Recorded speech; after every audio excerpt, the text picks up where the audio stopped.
Hi, Maribeth. We are live. Hi, Ron. Great to be here. Thank you for coming on the show.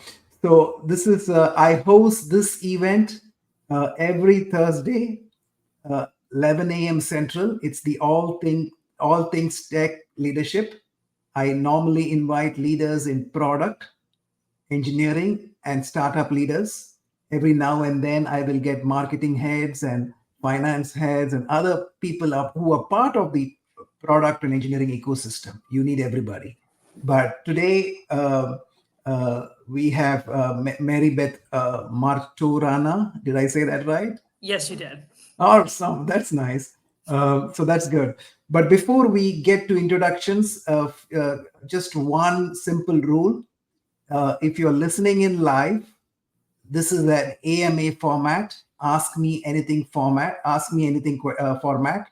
So Mary Beth is open to any and all questions from the audience. To ask a question, there are two ways to ask a question. One is if you're signed in, there is a comment box at the bottom of your screen. You can simply type in your question. Both Mary Beth and myself have access to that list of questions. So either she'll read it out, or if I see it first, I'll read it out. And she would then answer that question. You can feel free to ask follow up questions as well.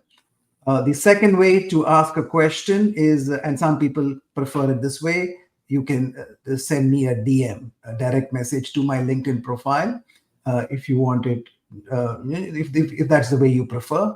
I'll keep an eye for my notification. I have LinkedIn open on one of my tabs, so I'll keep an eye for notifications that show up. And if questions come in that format, I'll again read out the question to Mary Beth, and she will answer it.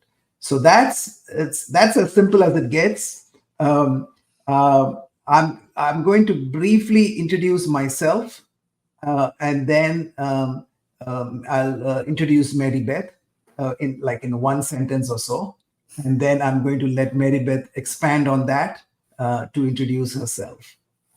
So myself, and when I say myself, I'm really going to introduce my company, Delens.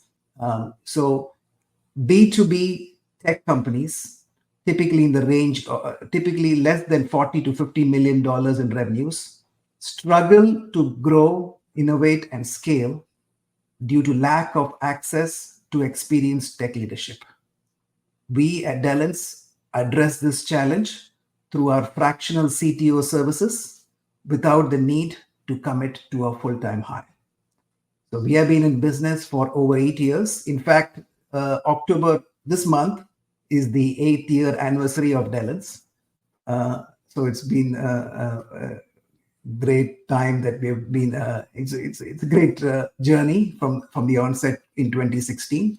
We have CTO consultants across multiple domains, by the way, including this fintech domain across the country. And that's the best way to reach me is via LinkedIn. You can DM me, direct message me on LinkedIn at any time for further information on Delens. But that's about myself and Delens. The focus today is on Mary Beth. We're going to have a 30-minute conversation with Mary Beth, and her expertise is product innovation at the intersection of data, AI, and fintech. So that's my one sentence introduction. And by the way, I'm excited about that topic. All those topics, product innovation is close to my heart. AI, of course, there's nobody on earth today who's not interested in AI or wanting to know more about AI, fintech, and data. And I love data. So this is one you're at the intersection of topics that are close to my heart. So with that, I'll hand it over to Mary Beth for her introductions. How did you get to where you are in a brief so that the audience has the perspective? Thank you, Ron, for that introduction. That was lovely. So how my journey, how I got here, just to say that I am like the CEO and co-founder of Sapient Advisors, and we help fintechs and financial services companies take that vision and turn it into the blueprint for scalable, sustainable growth. there are certain innate challenges with this industry, as we'll talk about. Large amount of data, it's complex solutions. Therefore, there is an expertise that is needed as you build these solutions. And we also, myself and my partner, Sandy McCarron, we come at it not just in like a product strategy domain, but we also come at it in the operational side. So looking at, your product, usually if there's a gap, there's probably some gaps in your operational activities to achieve that. And we address that together, like holistically. How I got here, I originally started out in equity research as an assistant, but then I got the opportunity to work for FactSet many years ago as a consultant, working with asset managers, hedge funds, investment banks, with the analysts, portfolio managers, bankers.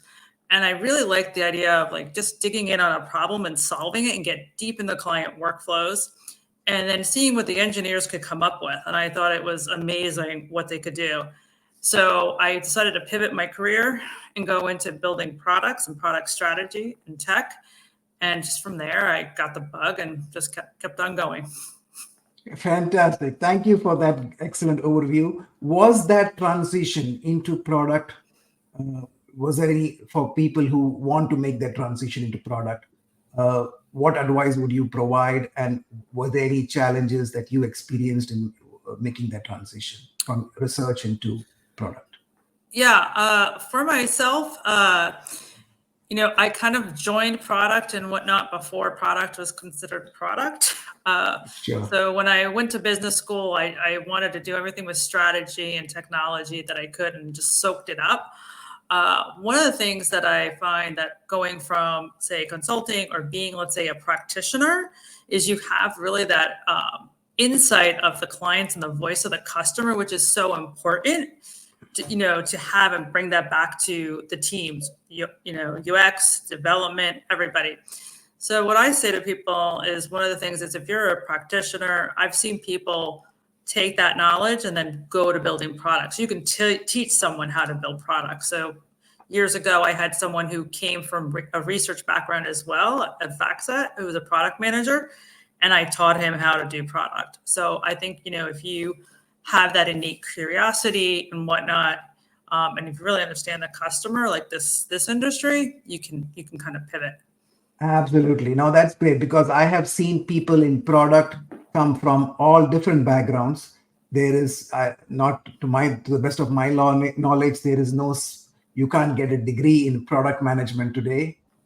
You have a business degree or engineering degree or some other degree, and you make product your career. What are the, you have chosen fintech. Obviously, you have that background. What would you say is one of some of the unique challenges in the fintech space from a from a scaling perspective of products? Yeah, most people, and it is a challenge, most people would say, first and foremost, regulatory and compliance. And that's a given, right, in a regulated industry.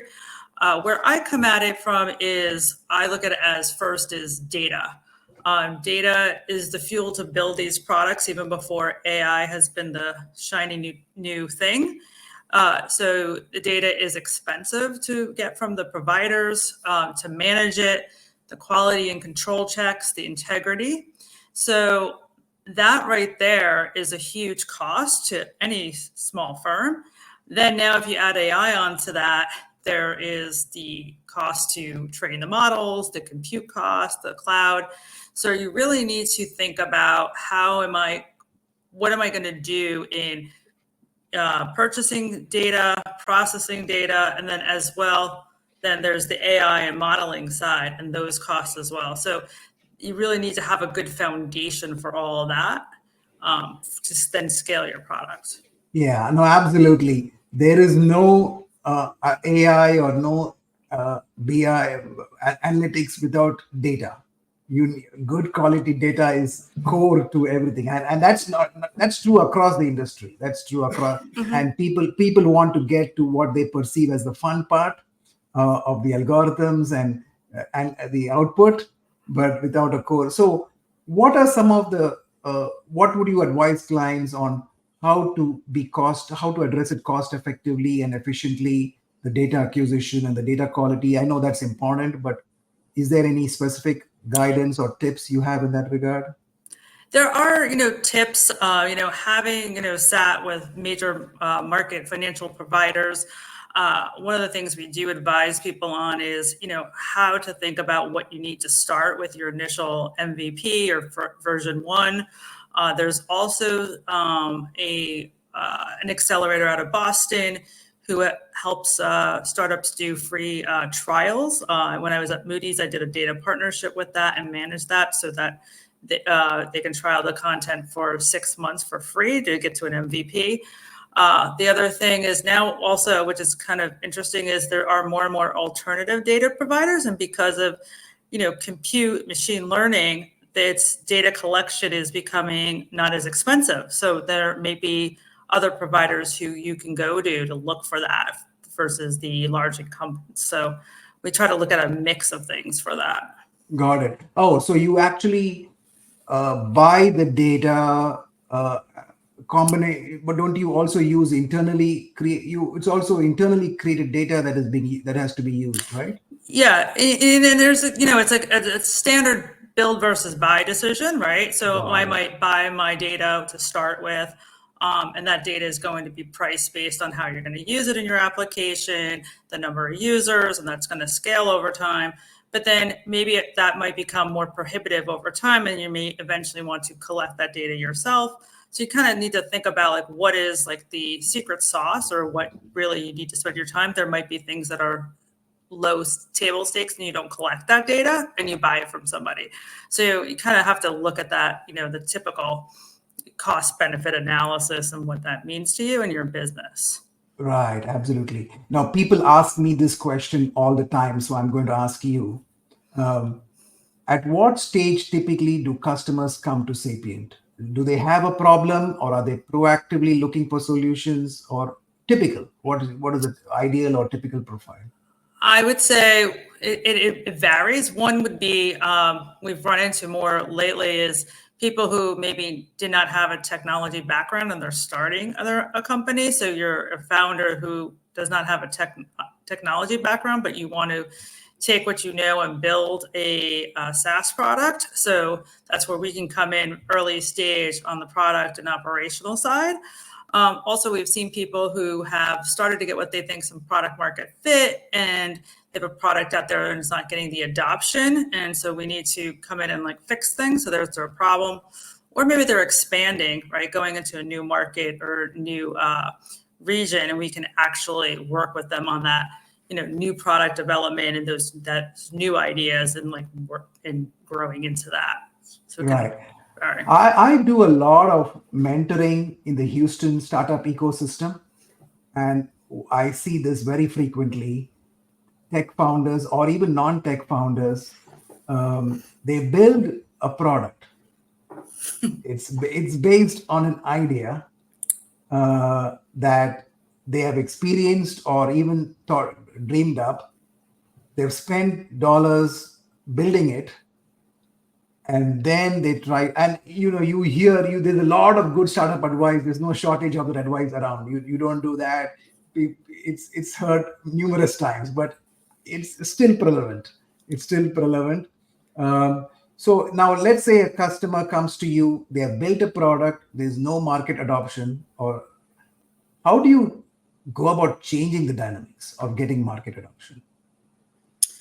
Well, first of all, I think, any product or like any product that you're looking at or building, it comes down to the customer and the market, right? So let's go back to the basics and look at the market, look at the customer, like find what are the pain points. There is probably something that you are not solving for that customer, right? So let's go and talk to customers, get feedback, and then figure out where do we need to make those changes so that we deliver the solution that gives them value. And in asset management or investment management, it's all about creating returns, risk, compliance. So you're probably not fulfilling a need or solving a solution in that one of those areas. And let's drill down into that. Got it. So try to understand the problem. We are roughly halfway through our 30-minute conversation. It's a reminder that this is an AMA format, Ask Me Anything format. You're strongly encouraged to ask questions. That makes the conversation even more interesting and exciting. So you can type in your question in the comment box at the bottom, or you can direct message me on my profile. You can go to my profile and send me a message. Either way works. But yeah, you're strongly encouraged to ask questions. No, that's awesome. But the I've this yeah, you have to change the focus to customers, right? What problem are you solving? How do you if you dig one step deeper, Mhm. how do you get at the customer problem? I mean, you have a solution that potentially addresses a problem, but how do you, is it through customer interviews, or how have you done that? We can do it in a couple different ways, and I think part of that, just to say, is that I, what you just off of it is a lot of people might have a hypothesis and they think this is the answer, and they haven't gone out and done that user validation, right? So they Right. haven't gone and taken, let's say, we very much try to use agile and lean startup methodologies, right? So let's take what we have, a prototype, whatnot, take it out to customers, have them give feedback, Got it. client interviews. Also, we look at the usage data, right? We're very data driven, so it'd be qualitative and quantitative, customer feedback, all of that, and that all like helps with us in informing the process of like what to change. Sure. The other thing too is there's the users, right? But we also, when you look dealing with enterprises or an industry like this, you also want to talk to the stakeholders, right? There might be people, decision makers in technology or the business side, compliance. So you need to make sure you take care of those concerns as well as you're doing this. Sure. We have a question from Adora Lee.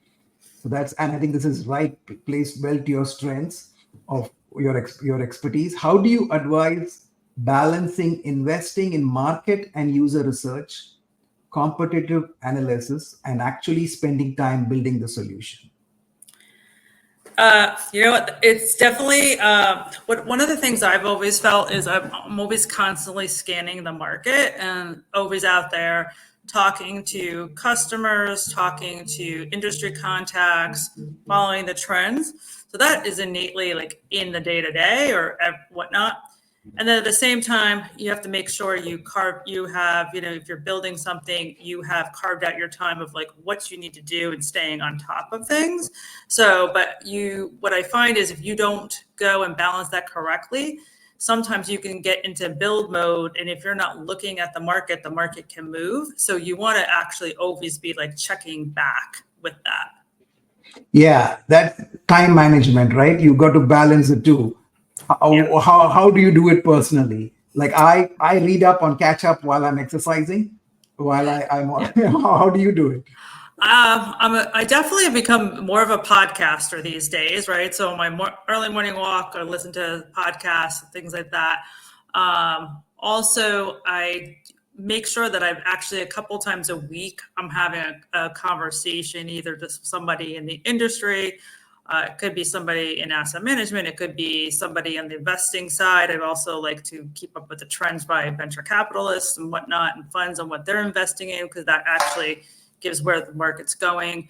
So I really do carve out the time like every week to make sure I have those like touch points. Because if you're not out there talking to the market, things are moving so quickly these days, you can't keep up. You can keep up. But how important is in while building the solution uh, is the balance between customer demand versus competition? Do you have a bias towards competition or bias towards customer demand? How do you reconcile the two? Well, the market's always going to speak to you, right? So there is going to definitely be, traditionally, with these clients, what they're trying to achieve, right?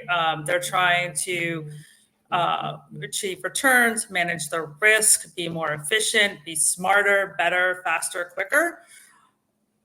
Then at the same time, you have the competitors and what they're building. And there are the large incumbents. There's big tech, your Googles and your Amazons looking to get into some of the things in financial services. And then there's your disruptors, your fintechs, your small tech. So I basically try to triangulate and look at they're doing and what maybe one has to do to differentiate. But what also happens is sometimes when you go back and talk to clients about what the competitors are doing, you learn about like what they like and what they don't like. And sometimes maybe the competitor has it right or they don't have it quite right. And so checking back, just, not just like looking at, oh, they're doing that, so I should do this, but go back and do your research and double check that.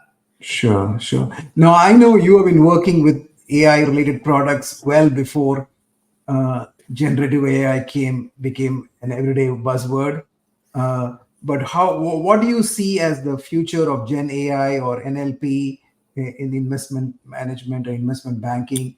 Where do you see that playing a role, and what trends do you see? Yeah, it's actually been playing a role for quite some time now in large investment management firms. Where the trends always start in this world that I've lived in is always first with the early adopters are always the hedge funds. They're looking to get abnormal returns. They're looking to manage their risk. But then there is the asset managers, and then it trickles down. Then it goes to the banks because they're the most risk averse or conservative and with the most legacy systems. So you really need to just be able to think about how you develop these products and what the client and their risk profile, the type of client they are, the firmographics, and then look at the users of what you're doing, because that's really going to inform a lot of like the direction of where you set out to go. Yeah. So you said the hedge fund. I didn't know. I was not aware of this. You said the hedge funds are the They tend to be the early adopters with the technology in this space. So what you've seen is that the hedge funds have used NLP and machine learning for quite some time, right?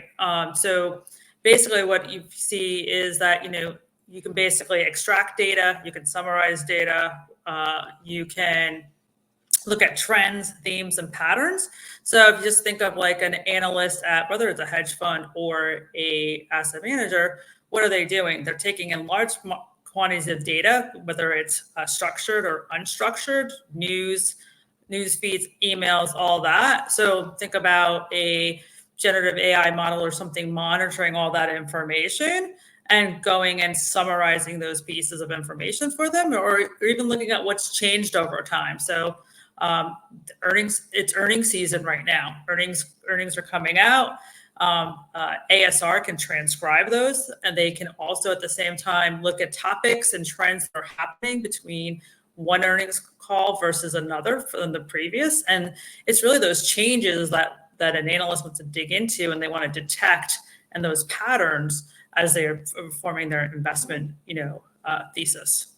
Right. Now That's you just one talk. area. Yeah. No, that's great. That's definitely an exciting area. And when you describe the way you described it, it's obvious that AI tools can analyze all that data, capture the differences, summarize it.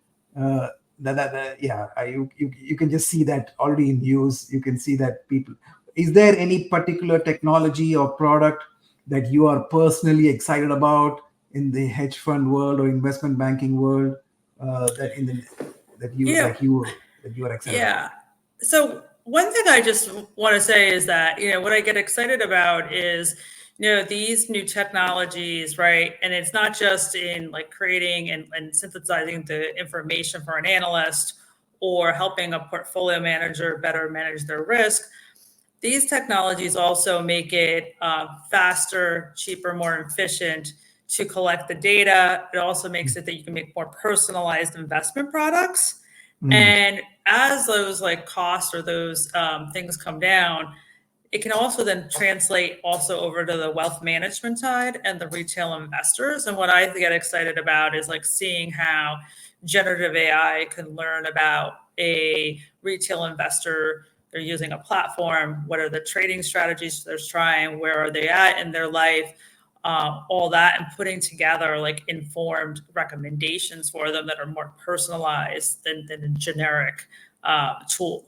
So I really like that, as well as like the democratization of finance, where, hey, we can now look at large parts of data and assets classes that consumers could not be a part of. So we have fractionalized shares that are currently done with like blue chip stocks and whatnot. But think about it, there's private equity and collectibles, which has always been a more for a high net worth individual. But now that you can fractionalize that, you can actually maybe have investments into those other asset classes, and those consumers can benefit from that and build wealth. Yeah, that's exciting. Do you see a role that financial advisors still existing with all this information I can upload and get advice and recommendations? Yeah, what is your take on that?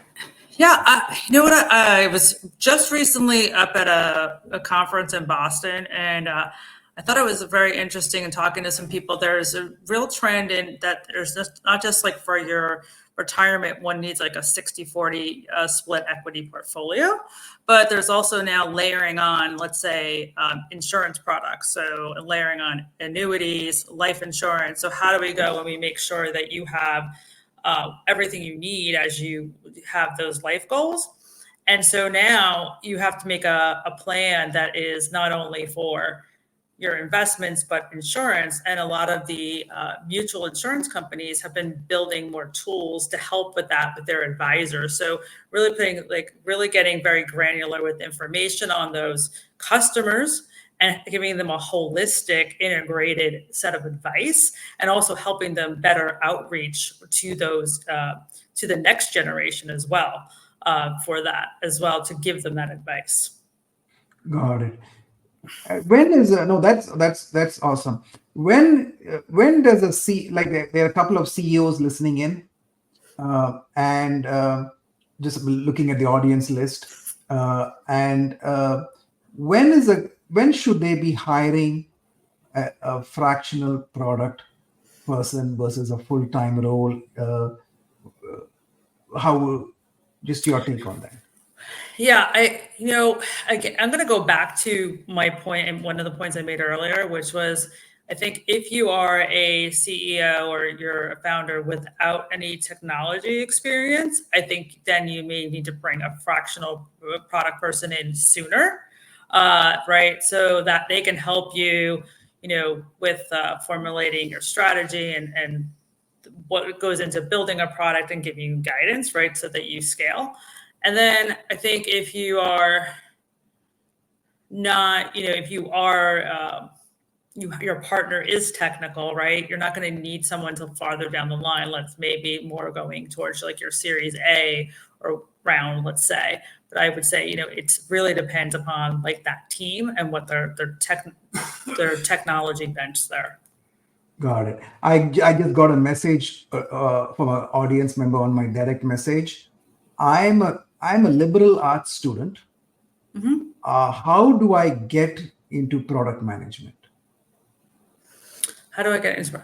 You know what? One of the things I always say to people is like, people come from all backgrounds, right? With their, with what they're doing. But I think one of the best things about probably a liberal arts background is you have to bring in different ways of thinking, especially with AI and the creativity. And product has always been an art and a science. And I think bringing in those other ideas and views like about a liberal arts background would be great.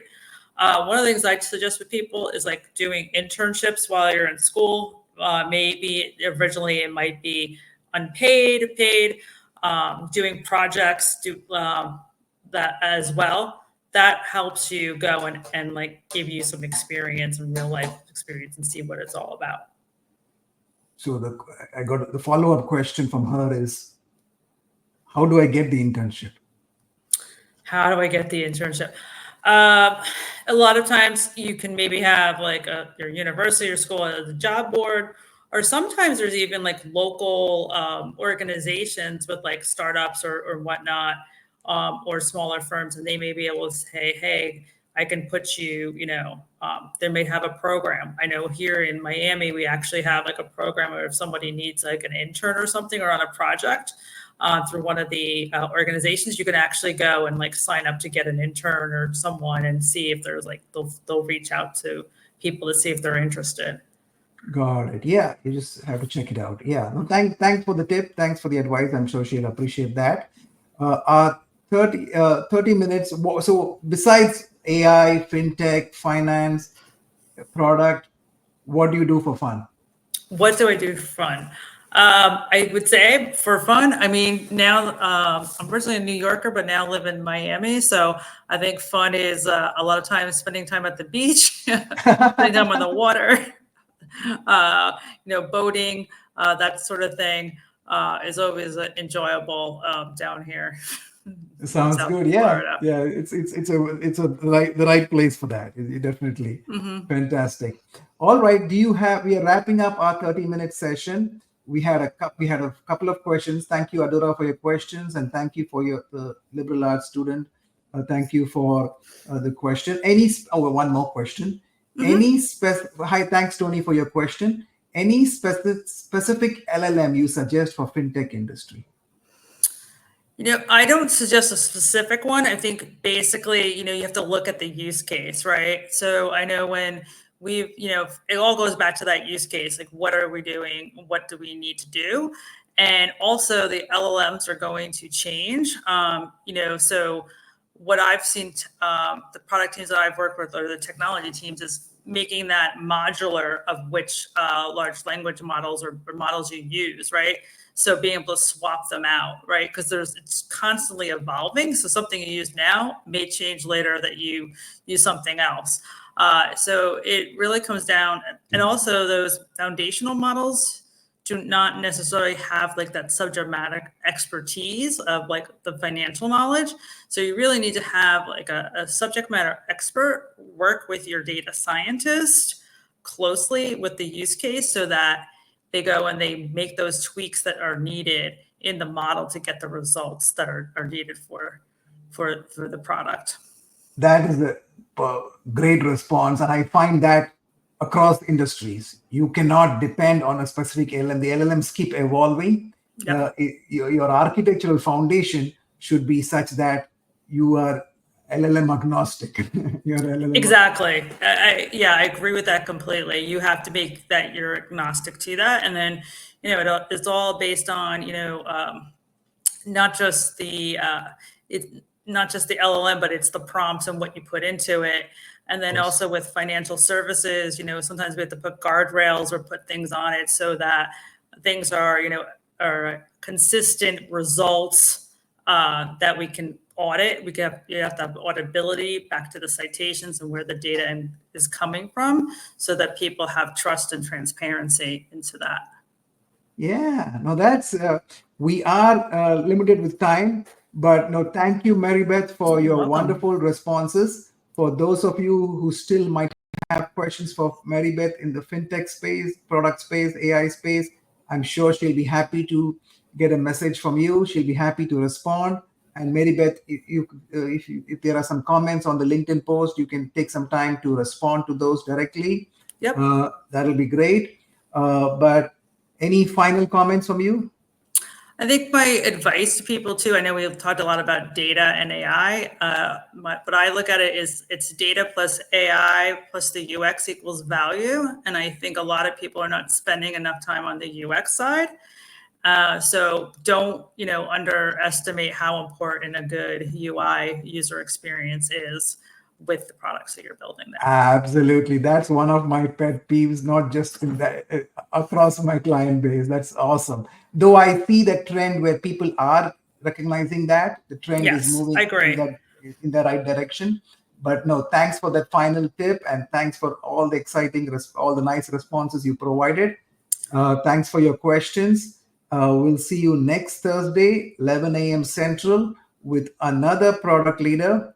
And 11 a.m. Central with an AMA format. I'll be announcing that event soon.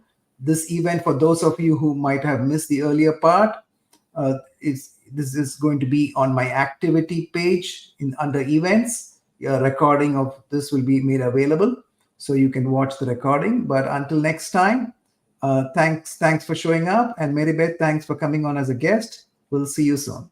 Thank you for having me. Bye-bye. Yeah, bye-bye.